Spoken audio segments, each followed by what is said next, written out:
Okay, so when we talk about the equation of straight line, it's y equal mx plus c.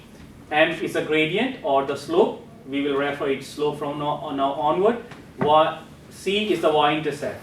So in this equation, the y-intercept is plus 1, which means it's going to intersect this line at 1, plus 1. The 2 mean the gradient is 2, which means it's going to go there, 1, and rise 2. If that was 3, it will go that 1, and rise up 3. 1 and 3 and so on. The gradient equation is rise over run, or its equation is change in y over change in x. Now, if you're given 2 points, let's say point 1 is 5, 7, x-axis, y-axis, point 2 is 9, 16, x2, y2. I want to find out the gradient. The easy way to do that, find the gradient is this 16 minus the 7, y2 minus y1, y2 minus y1, divided by x2 minus x1. And you will get 9 minus 5, and that will give you a gradient 9 over 4, which means 2.25, that's it. Now, when we do the calculus, if the line is straight, rather writing this way, we write it like this. The gradient is dy over dx, change in y over change in x. That's how we write down the gradient. Now, in Greek letter, there are 3 deltas. That one, big delta, medium delta, and this one is the small delta. Small delta has this thing closed. That's it. So, right now, I think for the maths, you are going to go see that D, the lowercase alphabet D. Thermodynamics, you will use either that one or that one. So we just skip, we will use the middle one. So we call that one dy over dx. Now dy over dx give you the gradient of each and every point. Now we will have a look at how do we differentiate the equation. Differentiation of the equation actually means, if I write the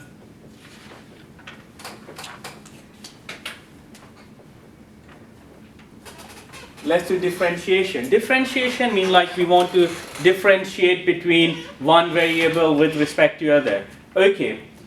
Before, there are a few rules which we have to follow before we go into differentiation. Okay. Let's say I have in my pocket 2 5-pound notes, and let's say someone in the class have a 1 10-pound note. Who's richer? Who's more rich?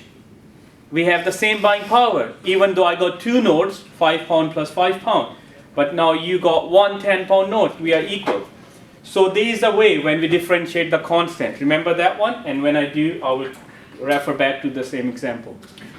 Now, if, let's say, I want to measure the rate of change. This is actually rate of increase. I want to measure the rate of change of something with respect to something. Let's say my height was, let's say, 20 centimeter, when I was born, let's say. Over a period of time, my height increased. And there was a guy, he came up with an equation. He said, like, I model your height and everything. Your height was increasing according to this equation. So this is my height. 20 will remain there. Because when I was born, when the time was 0, so that I was 0 years old, my height was that one. And then he just put like 3.5 t, where t is time in year.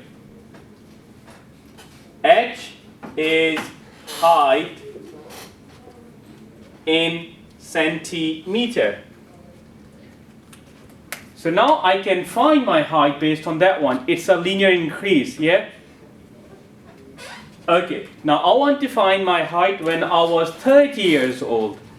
So height equals 3.5 multiplied by 30 plus 20. So if you put that in calculator,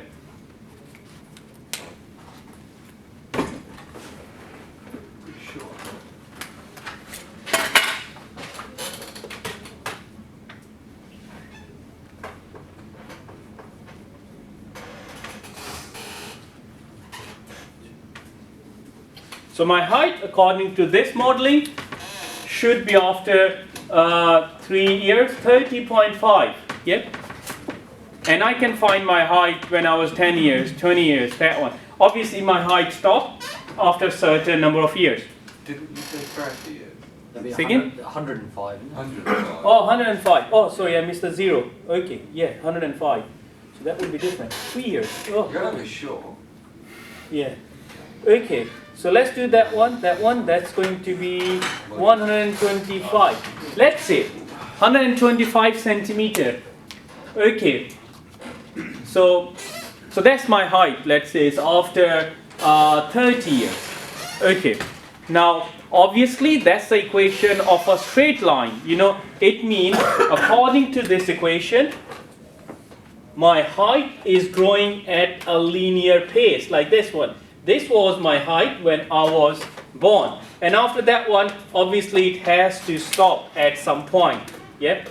So it's not going to increase after. Yep. So this is the plot. On one axis, it's the time in years. And this axis is the height. Okay. Now this is one way of looking into this equation.